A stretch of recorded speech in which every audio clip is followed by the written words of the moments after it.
Assalamualaikum warahmatullahi wabarakatuh. Waalaikumsalam warahmatullahi wabarakatuh. Kembali lagi dengan kita di Epil-Epil Kawero. Jilid gak tahu. Kita sekarang ada di kuburan Tirto Taruno. Jadi sebelum kita mulai, marilah kita mengirim Al-Fatihah untuk orang-orang yang telah mendahului kita di sini. Al-Fatihah.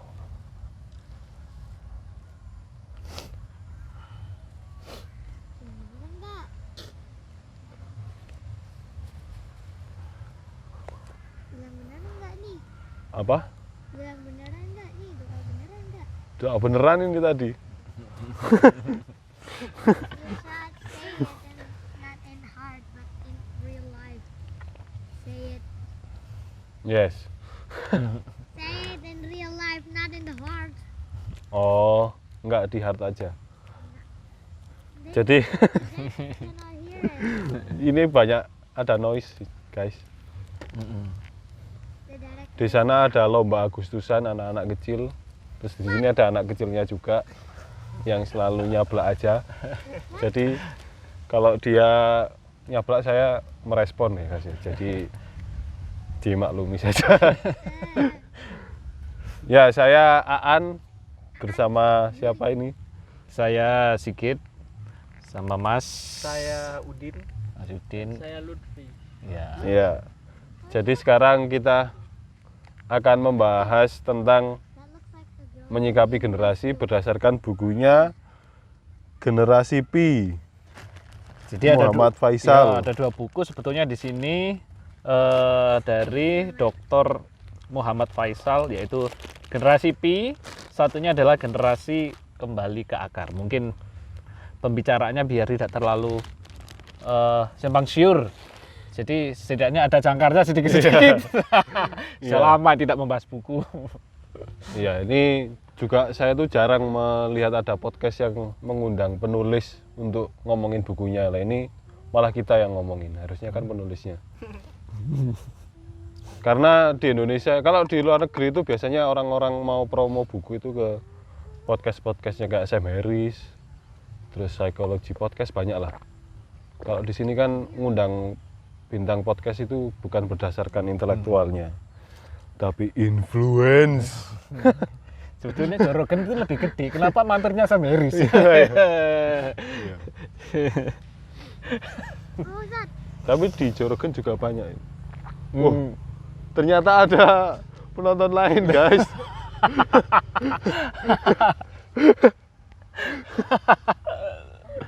Ya, jadi kita akan membahas menyikapi generasi berdasarkan buku yang telah disebutkan. Di sini yang sudah membaca itu cuma Mas Sigit aja. Iya. Tapi saya dikasih catatannya, jadi saya nanya-nanyanya berdasarkan catatan itu. Namanya nih Q&A. Ya, Q&A. Ayo langsung saja, Mas. Wah, people. Wah, kita kedatangan tamu Boleh rokok di sini. Mas Bebas. Bakir. Permisi ya. Wah, bebas. Silakan.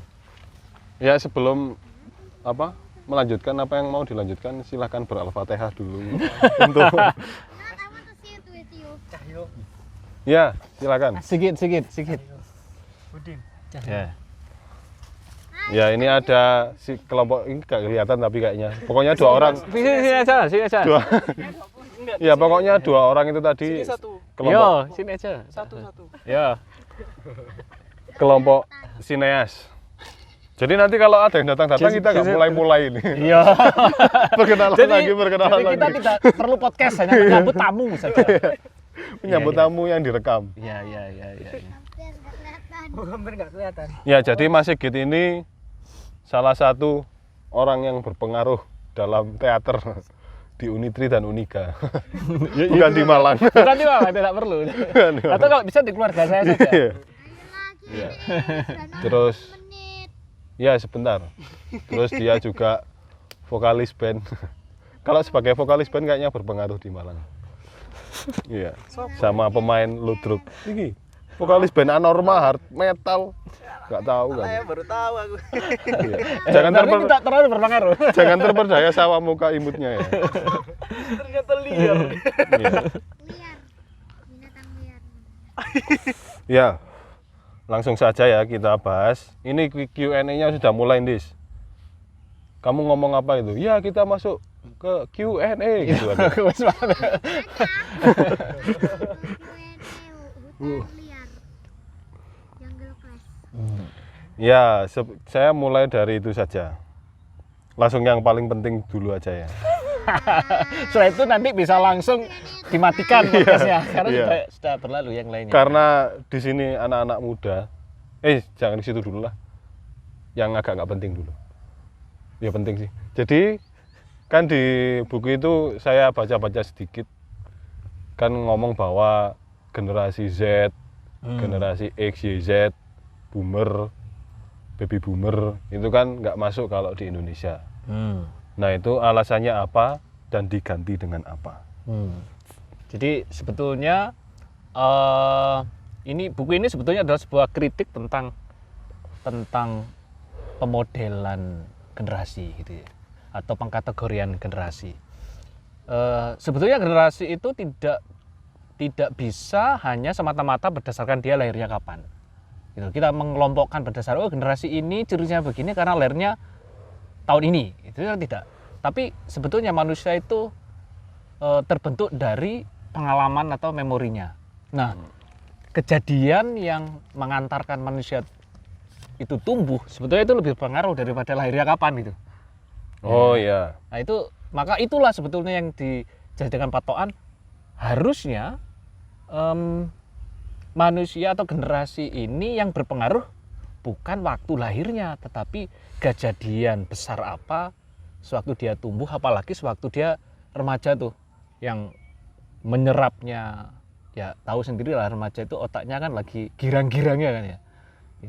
Ya, kejadian besar apa di suatu negara atau di suatu wilayah yang sangat mempengaruhi sewaktu orang itu tumbuh, sebetulnya di situ ininya kritikannya. Berarti kalau kita mengambil semena-mena gitu, dari milenial atau boomers gitu, Gen Z, itu peristiwa apa sebetulnya yang ini apa yang sangat berpengaruh? Jangan-jangan itu peristiwa di negara lain atau di planet lain itu yang dijadikan patokan, sedangkan sewaktu di negara kita peristiwanya benar-benar berbeda gitu. Kita tidak mengalami misalnya 9/11. Ya. Mereka atau yang di luar sana tidak mengalami 98 misalnya gitu ya. Kita nggak perang ke Vietnam. Nah begitu ya. Jadi agak nggak relate kalau misalnya, atau agak nggak connect nih kalau misalnya patokan itu dipakai di sini. Karena memang ya nggak ngaruh sebetulnya gitu. Situasi-situasi yang jauh dari ruang lingkup kita itu ternyata tidak berpengaruh terhadap world view-nya kita sewaktu kita remaja. Oh begini nih hidup kita, situasi kita, kehidupan itu begini. Nah sewaktu remaja itulah sebetulnya yang sangat berpengaruh.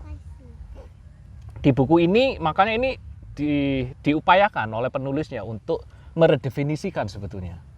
Jadi kalau begitu kita bikin aja sendiri gitu, berdasarkan peristiwa-peristiwa yang penting terjadi di Republik ini ya. Merdeka pas ya ngomongnya ya.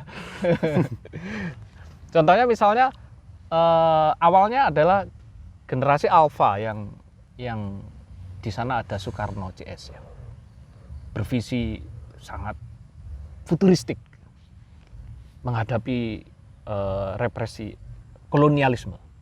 Nah itu akan membentuk worldview yang berbeda, atau akan membentuk respon-respon atau ciri-ciri yang berbeda.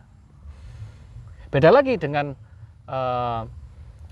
setelah itu, pasca itu misalnya Soeharto, B.J. Habibie, itu juga berbeda. Di mana situasi ekonomi masih sangat sangat bergejolak. Gitu. Hidup menjadi sangat tidak stabil. Itu berbeda lagi situasinya. Jadi kalau saya dengan bapak saya akan ngomong PNS, PNS atau mati. Seru. Enggak, misalnya ke Itu ke saya juga gitu. berarti generasi bapak saya dan bapak Anda itu senada ya, saya sewarna. Nah, itu karena dorongan untuk mencari suaka dalam bidang survival ekonomi. Itu sebetulnya di situ polanya. Saya itu baru mungkin rombongan saya mungkin yang remaja saya di ketemon lah ini 98 gitu ya. Ya Nah, itu- umurnya 40-an lah guys. Iya. Ini bukan film, sorry. Itu kalau di sini rombongan bapak saya itu yang apa? Mbah saya beta, omega. Saya ini di antara omega dan di antara pi kalau di sini ya. Tapi saya lebih cenderung ke omeganya. Omega itu golongannya siapa? Itu sebetulnya golongan saya dan golongan di atas saya sedikit, misalnya yang 10 tahun di atas saya. Yang terkenal Yang siapa? masih Iwan paling Fals. Iwan Fals lah Ya. gitu ya. Karena gaya-gayanya hampir sama itu gitu ya. Heroisme gitu ya. Ya, gitulah. Jadi sewaktu saya digebuki polisi itu di dalam hati saya berteriak, "Oh, indahnya dunia," gitu. Heroik kan gitu. Gitu ya. Sewaktu demo gitu kan ya. Terus mata ini membara kena gas air mata itu di dalam hati malah riang gitu, malah oh ya ini Eksis. iya, kegagahan saya itu di sini Saya pemuda yang eksis gitu ya, ya. gitu. Ya gitu. Terus musiknya juga gitu. Melihat situasi ekonomi situasi negara yang seperti ini, politik yang sangat apa ya? Represif gitu ya. Satu suara gitu. Hidup kami ini rasanya perlu untuk mengkritik ini, perlu untuk mencari musuh ya negara. Inilah kita ben-benan dengan suasana politik yang kuat gitu, dorongan untuk melawan ideologi yang dibawa negara ini kuat sekali. Ya. Gitu, kayak misalnya ya dulu pernah kan di majalah Times itu Asian Heroes Iwan Fals. Wah gitu. Ya seperti itu loh potret-potretnya gitu. Oh iya. Itu di wilayah kita gitu. Di wilayah saya mungkin ya. Saya lebih ke omeganya.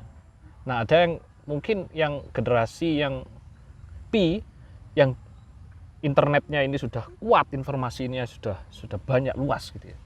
Terus dia sudah kenal passion gitu. Saya enggak kenal passion, guys. Yang kenal itu hanya bakat gitu. Pun bakat enggak, ya wis. Gitu aja. Oh iya, saya kok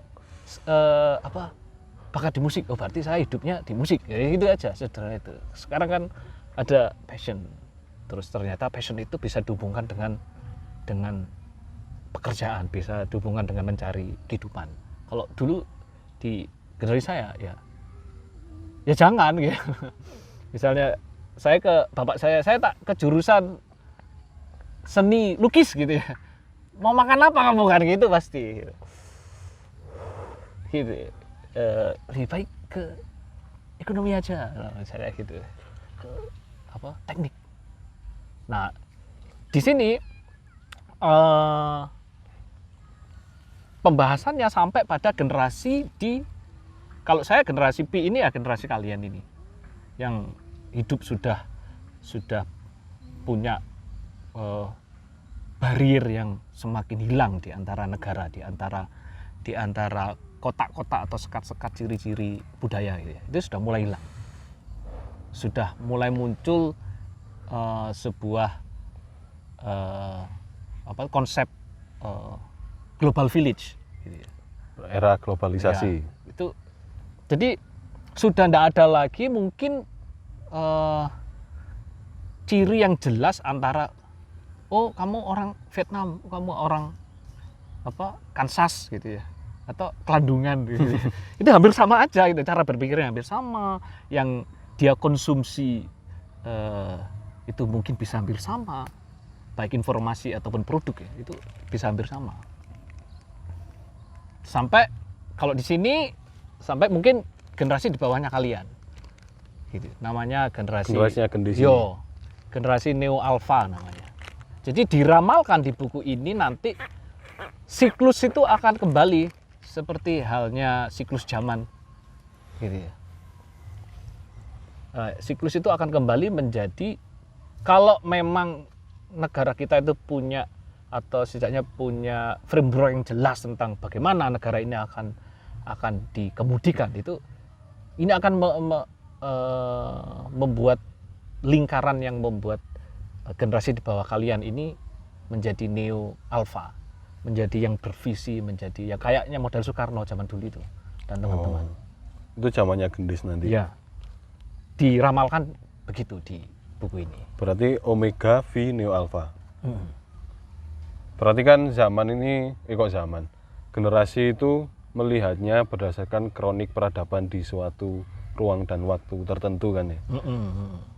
Nah itu apa resikonya kalau melihatnya itu, misalnya kita di Indonesia tapi lihatnya generasi Z, Y, milenial, boomer dan lain-lain itu, kalau menggunakan patokan itu di Indonesia apa resikonya?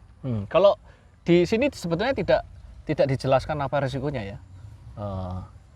Jadi saya akan mengada-ngada sendiri, silakan dipercaya atau tidak, kan gitu aja kan? Iya. Ya, jadi itu disclaimer aja bahwa yang saya responkan ini adalah ala saya gitu. Jadi you can sit down here. Jadi apa? Mungkin kita akan secara salah untuk melihat tipe-tipe generasi tertentu. Salah mengidentifikasikan. Sehingga nanti salah untuk melakukan strategi apa yang bisa dibuat gitu. Itu salah. Bisa salah gitu. Kita harusnya sih melihat sesuai dengan ciri-ciri yang memang sudah melekat, yang memang sudah inherent atau original gitu, otentik dalam generasi di suatu negara misalnya. Tidak menggunakan atribut-atribut atau ciri-ciri yang melekat di generasi negara lain. Misalnya contohnya begini, ada konsep namanya archetype generasi. Jadi ada sebuah ciri fundamental yang akan dibawa lintas generasi. Misalnya kita ini salah satu ciri archetype-nya adalah komunal. Meskipun kita itu main game online, meskipun main TikTok gitu ya, yang terlihat individual sekali ya, itu ya tetap ngumpul lah ambil kopi main gamenya ya. Sampai dari Citayam Fashion Week ruame gue ya teko TikTok. Nah, ini gitu tetap loh, kita nongkrong ngopi tapi juga mabar. Harusnya kan di omah kan, mabar itu enaknya dan sesuainya adalah kamu bawa gawemu di rumah kan gitu, dan berinteraksi secara online dengan yang lain lintas mungkin tempat gitu ya. Tapi kok itu tetap ngumpul, ya itu ada dorongan lain sebetulnya di bawah itu. Nah kalau kita memetakan itu sebetulnya kita lebih paham kita itu sebetulnya pasnya di mana nih gitu. Kita bisa mengkonsumsi atau mungkin bisa berinteraksi dengan sebuah produk peradaban itu dengan lebih original gitu. Lebih seneng lah. Ya memang ngumpul komunal gitu. Makanya ada banyak sekali istilah-istilah yang mangan gak mangan asal kumpul. Kayak gitu itu. Kayak saiki. Hah? Ya kayaknya. Sebenarnya ngumpul mbok kopi ini 500 ya kan. Kopi ini anune cilok. Oh ya gitu ngono lah. Kopi ini ditukokno. Sing penting kumpulnya itu menjadi ciri utama. Ya, itu lintas generasi komunal. Jadi kebahagiaan generasi mungkin di Indonesia itu komunalnya ini sebetulnya yang lebih penting. Yang lainnya mungkin hanya alat untuk menuju komunal. Ya. Sebetulnya kalau saya kenapa itu dibutuhkan secara strategis ya untuk melihat itu, untuk melihat ciri-ciri yang original gitu, dan membuat strategi yang memang original sesuai untuk itu, tidak untuk mungkin generasi yang lain gitu. Menurut saya sih begitu ininya. Ya. Terus kan kalau kayak generasi saya dan Gendis ini sudah masuk era globalisasi. Did you say my name? Yes, What for? for example. Can I sit near? Uncle Leon? Itu kan globalisasi itu kayak penyeragaman ideasi cara berpikir gitu kan ya. Akibatnya. Nah, otomatis kan kita bisa sampai tercerabut dari budaya kita sendiri. Mungkin tercerabutnya terlihatnya seperti itu, tapi secara alam bawah sadar kan tadi sudah dijelaskan bahwa ada arketipnya yang dari generasi yang dibentuk dari memori kolektif ya. Itu kan ada, tapi kan itu semakin berkurang ketika sudah ada globalisasi ini. Nah, itu apa sih pentingnya kita untuk, kalau di sini kan saya tadi baca di catatannya Mas Sigit itu bacanya dari catatan aja. Itu ada budaya ini sebagai filter perkembangan zaman. Nah, kalau saya baca buku spiritual gitu ya, tentang yang nulis Pramehasa Yogananda, itu dia bilang bahwa kita itu seharusnya tidak terikat oleh negara, budaya dan apapun, karena ketika kita sebelum reinkarnasi itu bisa jadi kita di negara manapun gitu lah. Jadi sebenarnya kita ini manusia dunia gitu, bukan kayak John Lennon gitu lah, imagine gitu. Gak ada negara, gak ada politik, gak ada apa gitu lah. Tapi kita cukup manusia saja. Nah, ini pentingnya apa sih generasi muda itu untuk mempertahankan budaya luhur? Sebetulnya kalau tanya saya, mungkin Mas An sudah tahu, mungkin bisa membaca skrip saya tentang keluhuran sebuah kebudayaan ya. Sebetulnya sih saya akan kayak itu coba, apakah misalnya kan itu menjadi otentisitas sebuah daerah kayak gitu kan ya. Tapi dengan adanya globalisasi kan bisa nggak otentik lagi gitu. Kan itu dimulai dari TV gitu, misalnya ya. Saya tuh pernah dengerin ceramahnya Ramdas, dia ke sebuah negara yang terpencil sekali, terus ada Go home carefully ya. di situ itu nggak ada polisi, nggak ada apa, tapi karena ada TV, terus ada koboi-koboyan film dari Hollywood, itu banyak orang yang bercita-cita jadi polisi, padahal di sana nggak ada polisi. Iya. Itu otomatis penyeragaman itu terjadi gitu ya, berdasarkan penguasa penyedia informasi. Nah, itu gimana perannya budaya itu? Iya. Oh, kalau saya sih sebetulnya kalau menghubungkan dengan generasi ini adalah bagaimana sebuah kebudayaan itu mau secara natural ya terespon dalam aktivitas yang real bagi mereka, dengan tantangan-tantangan yang real, worldview yang real gitu. Jadi produk sebuah kebudayaan itu kan juga dia dilahirkan oleh generasi yang punya worldview yang tertentu, yang lahir sesuai dengan ciri-ciri generasi itu. Nah, kalau itu hanya di copy paste saja gitu ya, tanpa berusaha dicari tahu spiritnya di mana dan menangkap spiritnya dulu, misalnya komunal dulu misalnya gitu ya. Itu ya yang ada hanya copy paste saja, dan saya agak malas kalau menggunakan baju orang lain yang kedodoran atau yang terlalu ketat gitu kan, not so me gitu. Tapi ngomongin itu Loh, aku kan pendukung global. Ya udah lah, kok malah naik-naik. Jadi sebetulnya bukan anti pada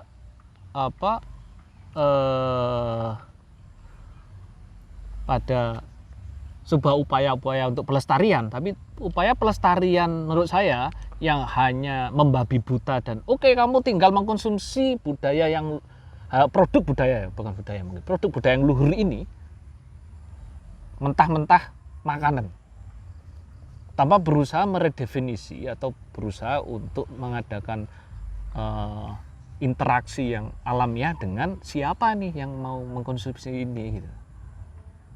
Jadi menurut saya tidak cukup hanya untuk upaya pelestarian, saya akan belajar menggunakan produk itu dengan baik. Permukaan saja itu akan hilang, itu sudah akan lenyap tanpa ada upaya untuk menggali lebih dalam. Kenapa kok produk ini lahir dulu dan apakah pas gitu ya. Apakah sejalan ini dengan mungkin generasi yang menggunakannya saat ini gitu. Kan gitu. Kalau saya sih upaya-upaya untuk tidak hanya lintas media ya, misalnya oke ini sebuah produk budaya gitu ya. Terus ini dianimasikan biar kelihatan modern. Hanya sebatas itu saja ya tidak cukup gitu. Gitu. Misalnya oke lah dulu produk ini ada gitu ya. Produk ini lahir misalnya dengan masyarakat yang egaliter tuh. Masyarakat yang komunal, masyarakat yang saling mereduksi keinginan individualnya demi untuk pencapaian tujuan bersama gitu. Sekarang ini produk yang ini dipakai ke sini dengan tetap mempertahankan ini gitu. Ya tetap ngumpul kayak begini. Ayo kita nggak film ya, film kan produk siapa? Barat tuh film gitu ya. Bid'ah. Lo kan gak ono film zaman biyen guys. Tidak semata-mata hanya itu gitu loh. Tapi meredefinisikan lagi atau menggali lagi ya ngumpulnya begini itu lebih penting sebetulnya. Ini terhadirkan nggak sih dengan proses ini? Gitu. Dengan media baru ini terhadirkan nggak spirit itu ya? Spirit komunal, spirit egalitarian misalnya gitu ya. Ya wis aku gak mangan, wis muga-muga lek aku melok prosesi kok aku mangan ku rodok terjaga. Kan ada temen tuh yang bawa camilan apa kayak gitu. Jadi tidak hanya semata-mata menangkap atau memindahkan lintas media saja menjadi digital. Ya enggak, misalnya saya tidak cukup, itu oke tapi tidak cukup. Ya berarti otomatis itu ya. Kalau generasi ini diredefinisi, otomatis mungkin juga meredefinisi kekerenan setiap generasi. Oh iya. Karena kan ada arketip kekerenan juga kan. Siap. Yang dimiliki oleh setiap generasi. Nah kan kembali lagi yang mungkin yang masih cari-cari kekerenan kan anak-anak muda gitu ya. Ya meskipun orang-orang tua juga ada ya. Yang ngotot aku keren. Iya, cari panggung-panggung ya, di atas ya pundak-pundak anak muda. Iya. Ya itu mendomplengnya anak muda demi kekerenannya sebagai orang tua gitu. Itu juga ada. Tapi kan kalau dirumuskan misalnya itu dituliskan nggak di sana? Atau kalau nggak ada kan sampean bisa ngarang-ngarang jawabannya. Iya, semoga ngarang saya tepat. Kalau di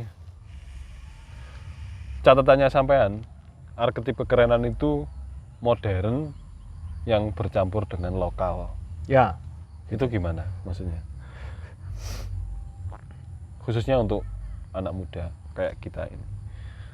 Ya, yang saya lihat contoh ya, kalau contoh saya lihat itu ada sebuah kelompok anak muda menurut saya yang agak keren gitu ya, dan harusnya melihat dirinya keren, misalnya Kyogen Studio. Kyogen Modinger. Kyogen Modinger itu studio kami guys. Itu atau saya tidak menyebutkan satunya deh. Yang kenal aja, nanti kan tidak relate gitu ya. Iya. Menurut saya itu medianya boleh baru gitu loh, tapi ulenan itu apa? Adonan untuk membentuk media ini dari tidak menggunakan pola-pola yang import gitu. Misalnya medianya, kalau saya melihat ya, medianya sangat memperhatikan kondisi emosional. Iso curhat nang kono lho. Misalnya, aduh, tetap ini sama-sama punya tugas sendiri-sendiri, job desk sendiri-sendiri yang modern mungkin gitu ya. Tapi masih ada egalitarian, misalnya, aduh, aku curhat oleh gak sih? Ngopi tapi gak ngomong no produksi yo. Ngopi ngomong no urusan pribadi. Itu masih ada ruang-ruang itu, menurut saya oke. Itu ciri-ciri komunal egalitarian. Tidak hanya transaksional yang datang, opo lampu list 200. Nah kan per jamnya piro. Itu menurut saya tidak bijak gitu loh kalau hanya lewat itu aja. Itu terlepas dari mungkin tema apa yang diusung ya. Tetapi asalkan pondasinya ini menurut saya itu masih sesuai dengan archetype-nya. Archetype kenapa sih kita dilahirkan di sini, ada fundamentalnya gitu ya. Kalau menyadari itu ya bakalan oke. Bakalan seperti rumah. Menurut saya sih arahnya harus ke sana. Meskipun nanti bonus-bonus lainnya, misalnya wah aku membahas tentang budaya atau membahas tentang kelokalan, itu juga silakan direbut. Dan kalau menurut buku ini, kalau generasi seperti ini semakin banyak gitu ya, semakin banyak mentranslasi nilai-nilai itu ke media-media yang baru dan nilai itu tetap ada gitu. Archetype generasi ini masih ada. Generasi gendis ini bisa terlahirkan seperti Neo Alpha dulu yang generasi Soekarno. Gitu. Dia bisa, oke, saya global mungkin ya, tapi saya Indonesia. Gak apa-apa. Dan dia tahu Indonesia pun di sini gitu.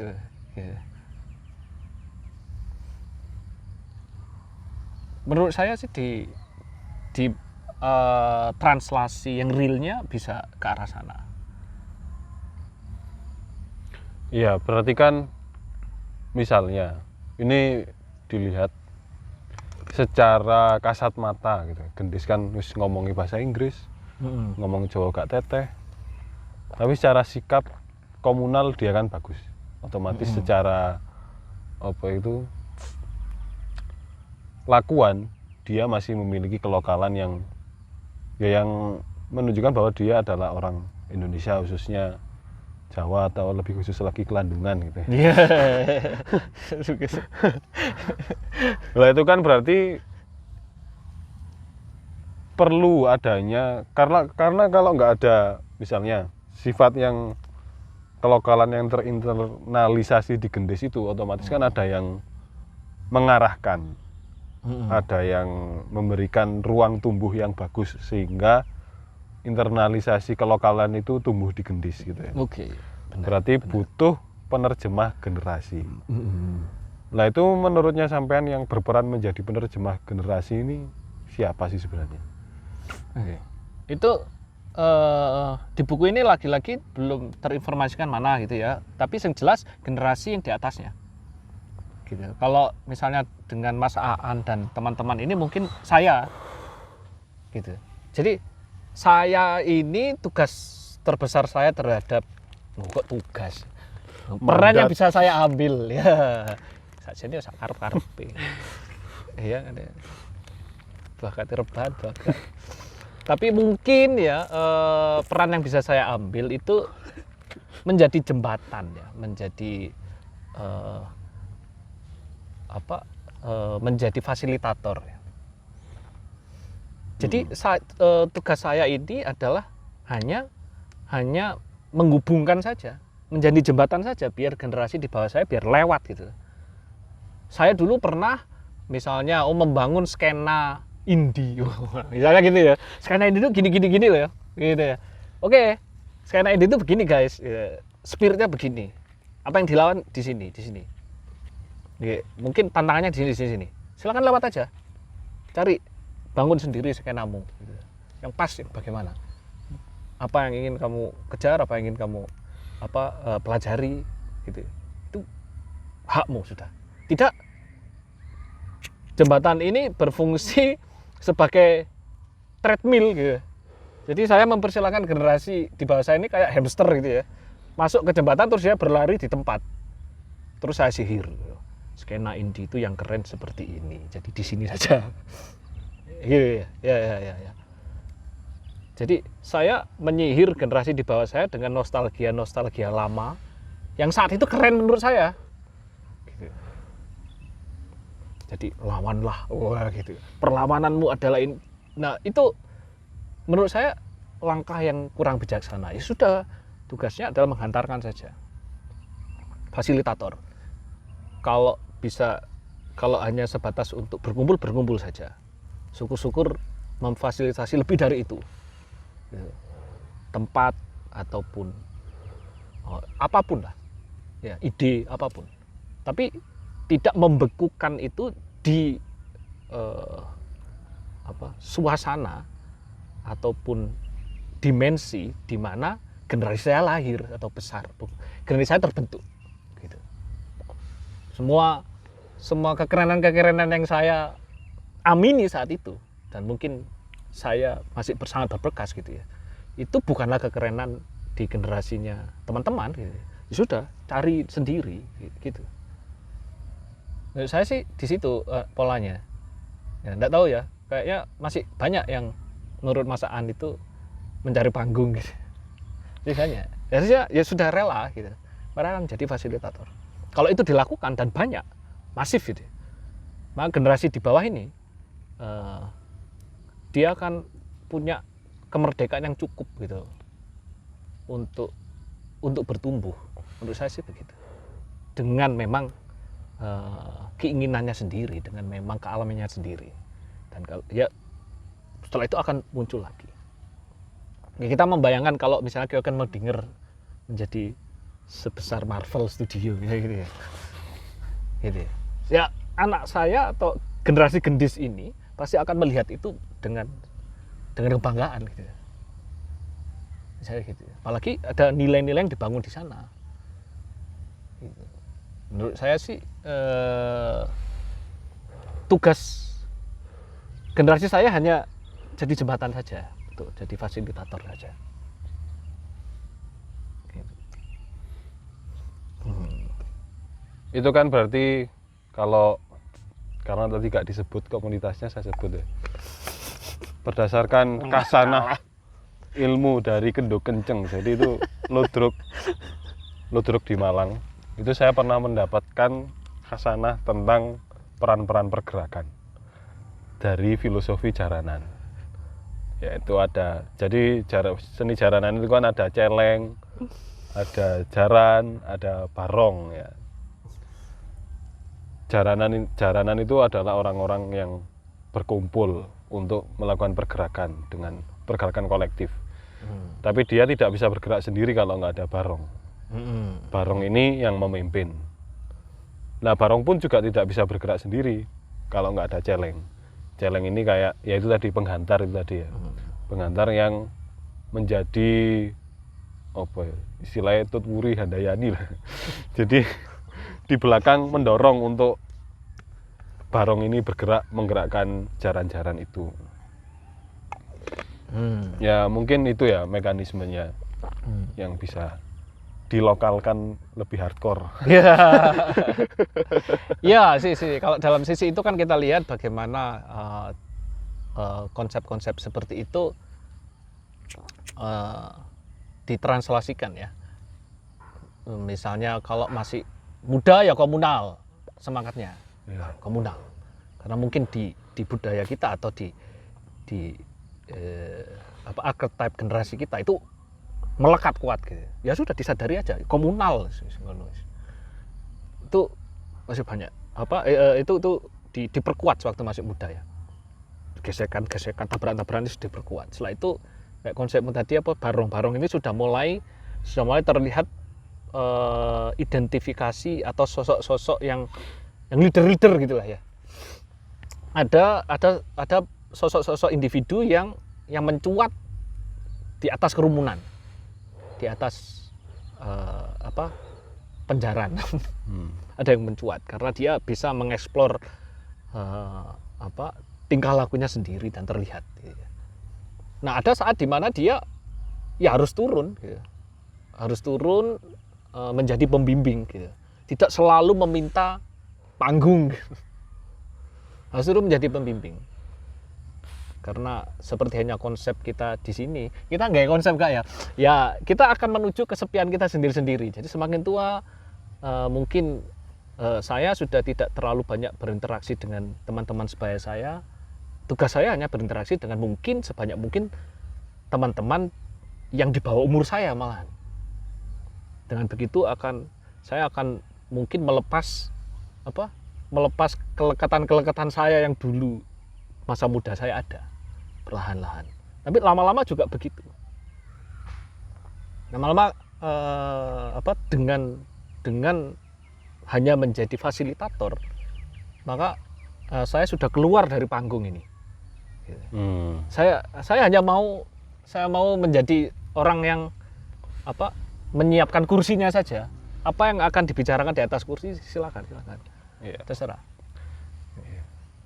Ya itu menurut saya sistem pergerakan, konsep pergerakan yang ideal ya. Kalau ada celengnya, ada barongnya, ada ajarannya yang bergerak bersama-sama.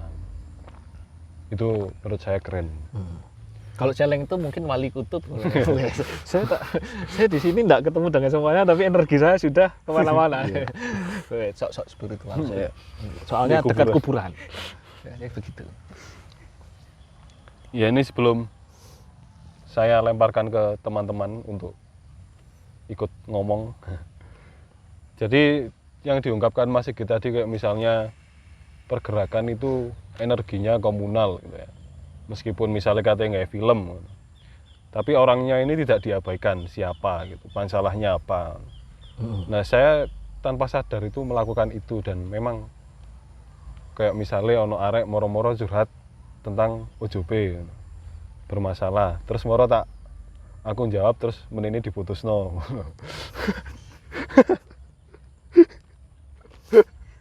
Terus ono sing bercerita tentang keluarganya yang direndahkan gitu ya.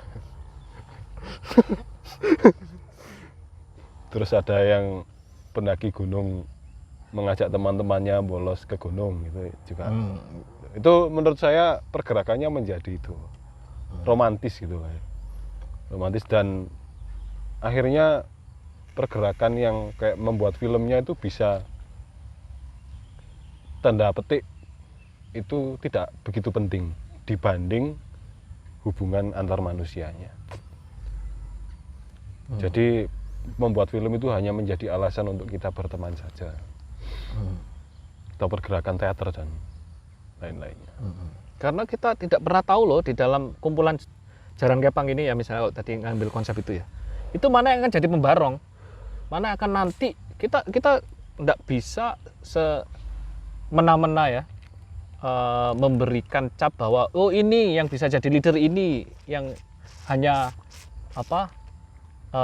floating mass, yang hanya crowd gitu ya, yang hanya B aja gitu. Ya tidak bisa. Semuanya itu punya hak yang sama untuk nanti bisa jadi pembarong dan memimpin komunitas atau memimpin pergerakan atau kumpulan yang lain gitu. Itu diberikan. Kalau misalnya itu bagus ya, menurut saya iklimnya bagus, maka ini semakin banyak yang bisa keluar ya, bisa muncul. Nah harusnya di situ harusnya tidak mengikat ya. Sebuah kelompok ini mengikat dan membekukan anggotanya gitu ya. Tidak tahu lah dengan cara apapun ya. Sehingga ya sudah, kalau dia speknya di situ dibekukan. Bagaimana kemerdekaannya ini akhirnya ya sekarang Agustusan ya. Ya ini terenggut sih menurut saya sih di situ. Jadi dengan memberikan keleluasaan seperti itu, maka semakin akan banyak ini tumbuh. Saya yakin kalau misalnya skill itu zaman sekarang bisa dipelajari cepat. Tapi kalau memahami diri kita sendiri, punya konsep kekerenan diri gitu, itu susah dicari.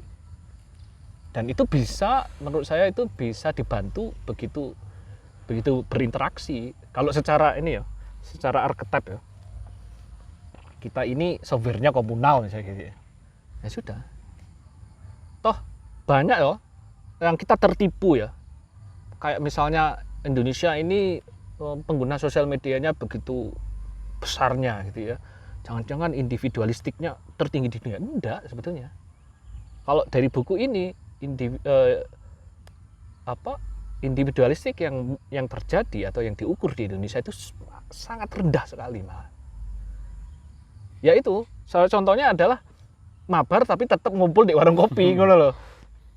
Lah kelapo kan ya iso ndek omahe dhewe-dhewe guys. Kamu nggak sadar bahwa kamu sudah mampu berinteraksi lewat gawe aja kan itu. Apa ketemu fisik. Nah itu ada yang jauh lebih dalam dari kita. Itu yang membutuhkan interaksi, bahwa kebahagiaan itu salah satunya lewat interaksi sosial ini kita. Kita tidak bisa menggunakan fotokopi mencari kebahagiaan lewat generasi negara lain atau di planet Namek. Ya lewat di sini kita punya ini ya di sini. Kalau kita menyadari begitu ya oke aja, enggak apa-apa gitu. Enggak masalah. Mabar ketemu di warung kopi ya enggak apa-apa. Enggak masalah. Aneh dong. Kan kok besok lagi nang luar negeri delok nongkrong terus gak ngomong apa-apa, ngomong curu kan. Wong luar negeri kan gak efektif uripmu iki kan. Gak produktif. Iya. Tapi sebetulnya itu kalau saya harus keluar sebentar dari track pembicaraan ini. Kebahagiaan kita salah satunya bisa didapatkan dari situ. Dari interaksi sosial itu. Kita akan lebih mudah bahagia daripada kita mencerabut dari interaksi sosial. Makanya banyak kesepian-kesepian itu terjadi di banyak ruang yang ramai. Kalau itu diberikan dan kita sengaja, kita berkomunal dan menghormati interaksi sosial, menurut saya tidak perlu mengkhawatirkan gawe-gawe ini. Tidak perlu, itu sudah akan terolah secara sendirinya. Saya memang joget-joget di TikTok, tapi juga saya ngopi curu. Ya itu ya butuh rek. Ya rapopo. Yoga saja. Ya, menurut saya begitu. Jadi kan orang melihatnya gak efektif Indonesia gitu. Apa itu ngopi, nongkrong, ngomong gak jelas. Tapi itu jangan-jangan itu cara survival yang lebih efektif. Jangan-jangan begitu kamu sudah oke, aku efektif nih hidup sebagai manusia, cari kerja ini fokus pada skillku, terus ngomong curu kok ayolah gak efektif. Terus ternyata dia termesinkan hidupnya. Ya tahu-tahu itu tadi kejadian-kejadian yang mau melemparkan dirinya di depan kereta api listrik, ya gitu-gitu ya.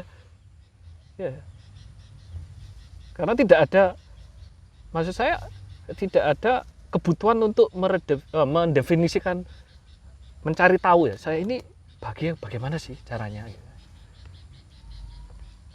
Begitu kita ketemu cara bahagia, wis tak lakon skillmu njaluk opo, itu akan cepat sekali.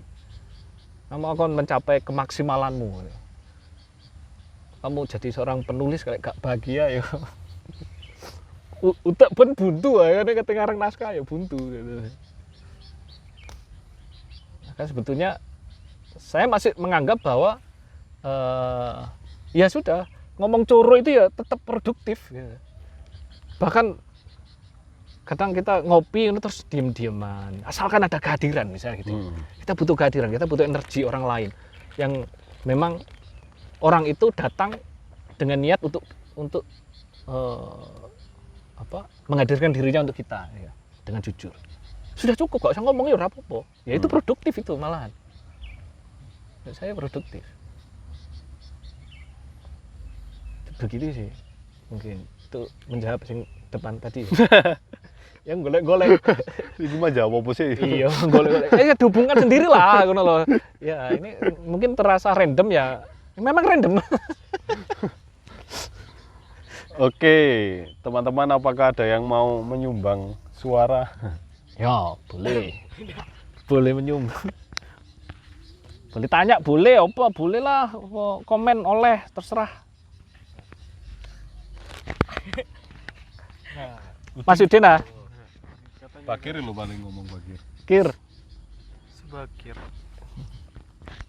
Tes mana masih saya nggak masukin frame suaranya aja ya. Agak ke depanan aja biar nggak ketarik. Sumbang sih tangan nggak apa-apa. Iya. Masukin frame bisa no. Sampai Dek salim wis Bang. celeng. Kan gue tadi jarangnya Bang wis celeng kok berpasrah tidak di atas panggung. Yo. Tadi yang dari itu ada dari pembicaraan tadi ada yang asik. Maksudnya saya lebih penasaran lagi ya yang masalah tadi apa? Jaran, celeng sama barong. Nah, itu kan tadi sempat clue juga ada satu clue yang keluar yang akhirnya jadi pertanyaan di saya. Tadi yang mana di antara tiga ini yang seakan-akan Tutwuri Handayani yang celeng ya. Terus kan akhirnya punya peran masing-masing kan di antara tiga itu. Terus kalau menarik dari pemisalan dari Tutwuri Handayani itu kan kalau secara lengkap kan juga ada 3 peran kan di itu. Ing Arso Sung Tulodo, Ing Madya Mangun Korso sama Tutwuri Handayani. Nah itu I love you. nah itu pada akhirnya apakah peranan-peranan yang ditanam di 3 kalimat itu sama 3 peran di jaranan itu pada akhirnya apakah sama atau ternyata ada yang karakteristik yang membedakan lagi itu pertanyaan sih. Terima kasih. Silakan. Golokno dhewe jawabane koyo padha poga. Ya itu saya masih harus angkat topi pada kecerdasan Ki Hajar Dewantara itu. Kita apa menurut saya itu ya salah satu pondasi sih. Iya. Yang sebuah generasi yang secara sadar dan tahu definisinya, tahu tentang kebutuhan, tentang kedirian itu, itulah salah satu contohnya. Lingkaran-lingkaran Ki Hajar Dewantara itu kan keren-keren kan. Ya, karena dan mereka juga berterima, tidak saling tindih, tidak saling menjegal antar peran. Gitu. Surya Mentaram juga ya di situ perannya gitu. Ki Hajar ya di situ. Gitu. Ya tidak apa-apa. Menurut saya sih itu sebuah kealamihan ya. Karena mungkin itu juga mungkin fase hidup dari anak-anak sudah dewasa, setelah itu tua gitu ya. Saya itu kesini, di sini mampir sini guys. Ya itu kan sudah kealamian. Jadi menurut saya konsep-konsep itu ya selalu bisa dicarikan ininya, benang merahnya. Saya sih begitu. Tinggal menurut saya golek konsep dhewe. Yakin ono wis golek konsep dhewe wis. Jadi kalau Zen itu ya wis golek konsep dhewe lah. Lupakan kalau setelah kita mempelajari banyak konsep, mungkin kalau menurut saya ya di fase saya sekarang mempelajari banyak konsep, setelah itu diletakkan, setelah itu sudah saya akan membuat konsep baru yang sesuai dengan saya, ataupun fase berikutnya meletakkan semua konsep. Gitu. Kalau saya sih begitu. Jadi silakan, Mas Fakir silakan bikin konsep sendiri, mencari benang merah sendiri. Kalau tidak ketemu, nggayo dhewe wis. Aman. Kok lek ono sing ngeroweng bolong. Wis, apa maksudnya? Aku Iya, kalau menurut saya ya nyambung sih itu tadi. Kalau barong ya di depan memberi contoh. Lek celeng di mburi memberi dorongan. Lek jaran ya di tengah-tengah bekerja bersama. Aku menganggapnya benang merahnya ketemu. Iya, Wong.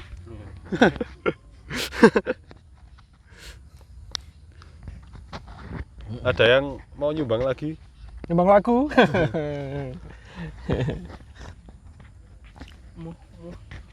Masuk kalah mbak arek film.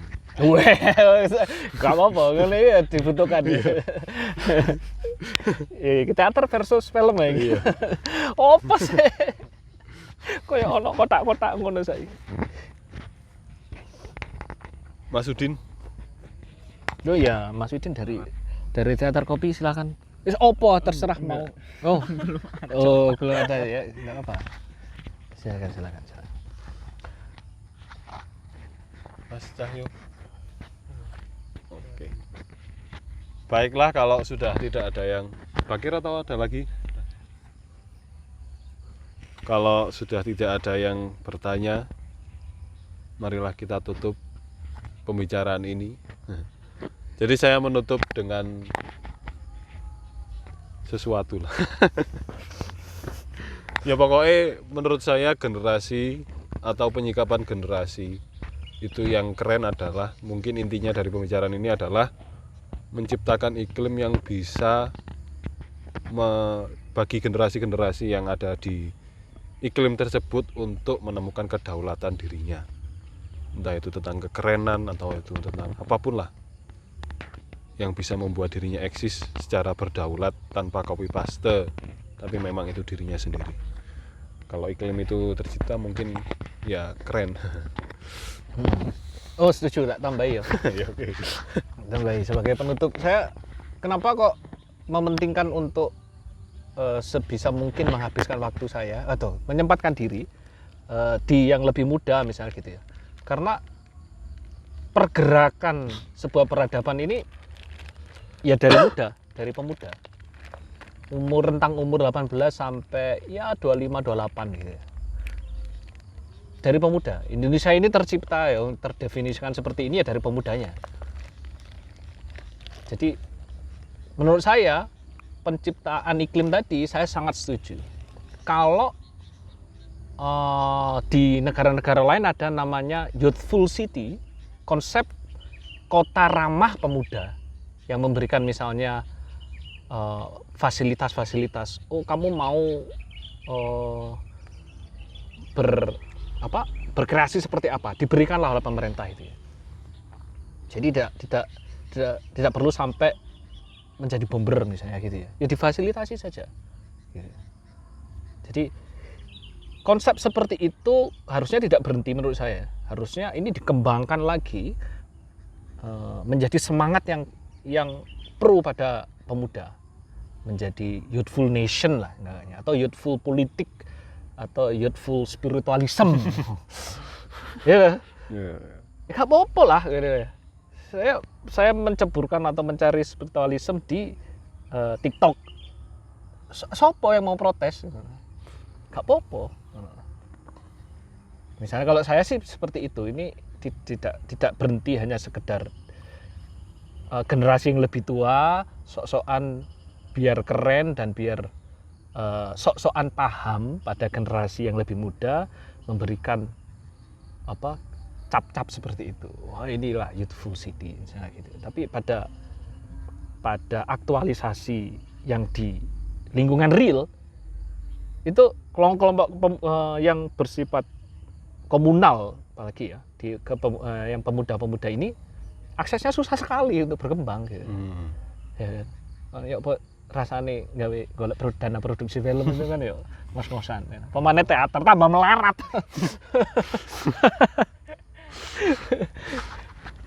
Ya sebetulnya arah-arah seperti itu yang harus tertebalkan. Jadi tidak hanya berupa slogan-slogan saja. Karena memang nantinya bukan yang tua-tua seperti saya ini yang mampu menggerakkan. Ya. Mungkin biarkanlah saya dengan kerinduan saya gitu. Nostalgia saya itu. Tapi jangan sampai ini menjadi alasan untuk membonsai generasi yang lebih muda. Sebisa mungkin diberikan ruang, diberikan fasilitas untuk mereka untuk menciptakan gerakan mereka sendiri. Menurut saya masuk. Tadi penutup masuk. Aku sih pengen nambahin sih. Oh ya wes. Iki gak mari-mari. Ditambahi maneh. Kok terus aku no ide terus nambahi maneh. Iya, Sampai soalnya tekan, guys. Iklim seperti itu susah untuk diciptakan ya. Karena orang yang mau bergerak di iklim tersebut, maksudnya membentuk iklim yang bisa membuat generasi yang terlibat di dalamnya menemukan kedaulatan dirinya, itu memang dibutuhkan martir-martir pergerakan yang mau rela untuk miskin, untuk keluarganya kacau balau karena ngurusi pergerakannya. Itu memang sesusah itu ya, karena yaitu dana ning ngos-ngosan wis kayak ngono-ngono iku dicaci maki wis ngono atas standar hidup yang tidak sama gitu pada umumnya. Ya gitulah, panjang umur para martir. Ono ide. Nggak ada wis. Ono ide. Ya udah. Terima kasih kalau ada yang mendengarkan sampai detik ini, sekalian termasuk para martir waktu kalian yang kalian korbankan untuk mendengarkan ini. Apalagi lihat di YouTube. Dilihat sampai habis rekaman videonya. Ya sudah, terima kasih, sampai jumpa di epil-epil Kawaruh selanjutnya. Semoga bisa seminggu sekali lah ya. Wassalamualaikum warahmatullahi wabarakatuh. Waalaikumsalam warahmatullahi wabarakatuh.